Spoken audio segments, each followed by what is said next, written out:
Selamat pagi Bapak Ibu, saudaraku yang dikasihi oleh Tuhan. Kita senang boleh berdoa pagi hari ini bersama-sama. Dan sebelum kita berdoa, firman Tuhan yang menjadi renungan kita pagi hari ini judulnya adalah merubah hidup. Ini belajar dari kehidupan Yakub ya. Nah, mari kita lihat dulu kebenaran firman Tuhan. Kejadian 32 ayat 26 sampai 28.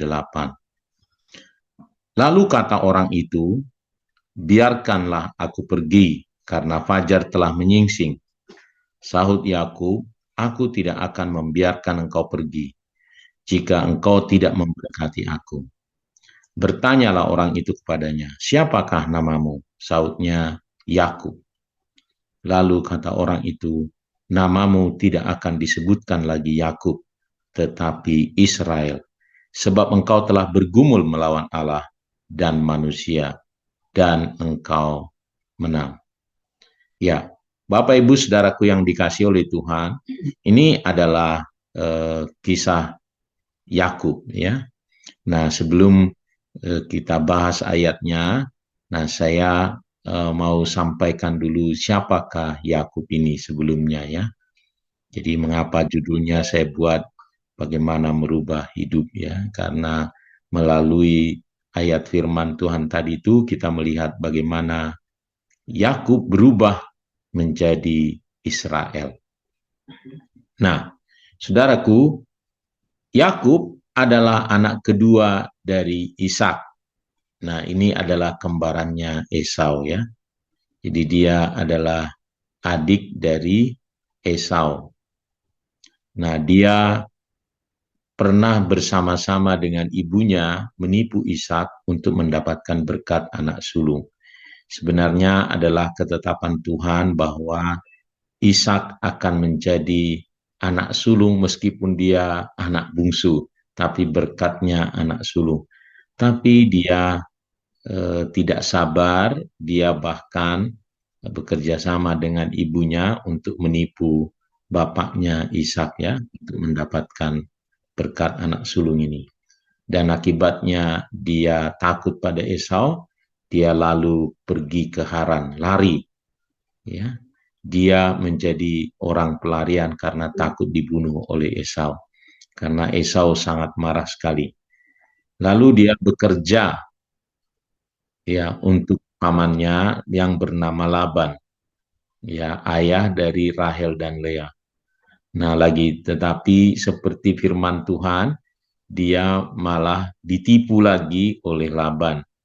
Mengapa dia sayang kepada Rahel, lalu minta kepada pamannya untuk menikahi Rahel, dia harus bekerja katanya 7 tahun. Tapi pada saat pernikahan, yang disandingkan kepada dia adalah Lea, kakaknya Rahel.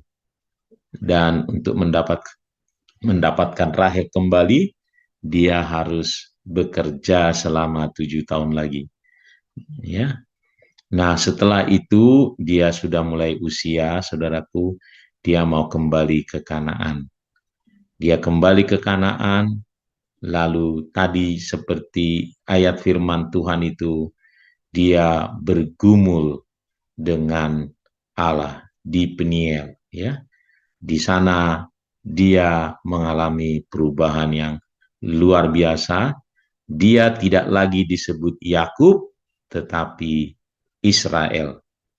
Dan dia berbalik kembali dengan Esau, dan akhirnya dia mendapatkan berkat yang luar biasa di Betel. Ya, kita tahu kalau orang Israel menyembah Allah, menyebut nama Allahnya, yaitu Allahnya Abraham, Allahnya Ishak, lalu Allahnya Yakub. Ini luar biasa, saudaraku. Nah, bagaimana ini bisa terjadi? Dan saya rindu kita bisa belajar dari prinsip firman Tuhan untuk kita sendiri mengalami perubahan, atau kalau kita berdoa untuk orang lain mengalami perubahan, ini yang harus kita lakukan. Ya, jadi yang kita mau belajar dari renungan ini adalah bahwa Allah sanggup mengubahkan kita, sanggup mengubahkan orang, ya, betapapun hina, jahat, penipu, apapun. Ya, Alkitab banyak menjelaskan bagaimana orang-orang yang jahat sekalipun, penipu sekalipun, yang bengis sekalipun bisa mengalami perubahan kalau bersama dengan Tuhan. Yakub artinya itu adalah penipu, tetapi Tuhan mengubahkan dia menjadi namanya Israel, yang artinya adalah umat pilihan yang diberkati. Ya, jadi ini ada satu perubahan yang luar biasa. Hanya Allah yang sanggup mengubahkan hati, mengubahkan orang, saudaraku ya. Jadi poin pertama, kita percayai hanya Allah yang sanggup mengubahkan.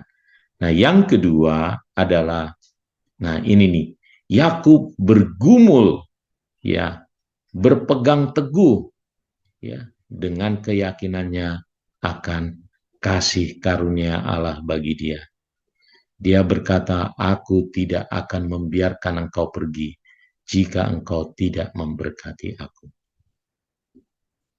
Dia sadar bahwa untuk diberkati bukan dengan hasil usahanya dia sendiri. Dia sebelumnya berusaha keras supaya dia mendapatkan berkat, ya. Tetapi dia sadar bahwa bukan usahanya, hanya semata-mata karena kasih Tuhan, kasih karunia Tuhan. Ya, banyak orang berusaha untuk mengubah dirinya, tetapi satu hal adalah kalau tidak datang kepada Tuhan, kalau tidak minta kasih karunia dari Tuhan, dia tidak akan bisa mengalami perubahan. Begitu juga dengan kita, kalau melihat anak-anak kita, melihat orang lain, kalau kita rindu mengalami perubahan, kita memang betul-betul harus datang kepada Tuhan.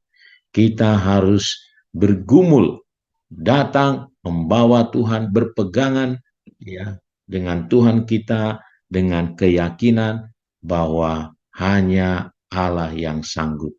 Kita harus datang kepada Tuhan, ya, bukan karena hebatnya kita, usaha kita, ya, tapi karena keyakinan kita akan Tuhan, karena kasih karunia-Nya yang mampu, yang bisa mengubahkan keadaan.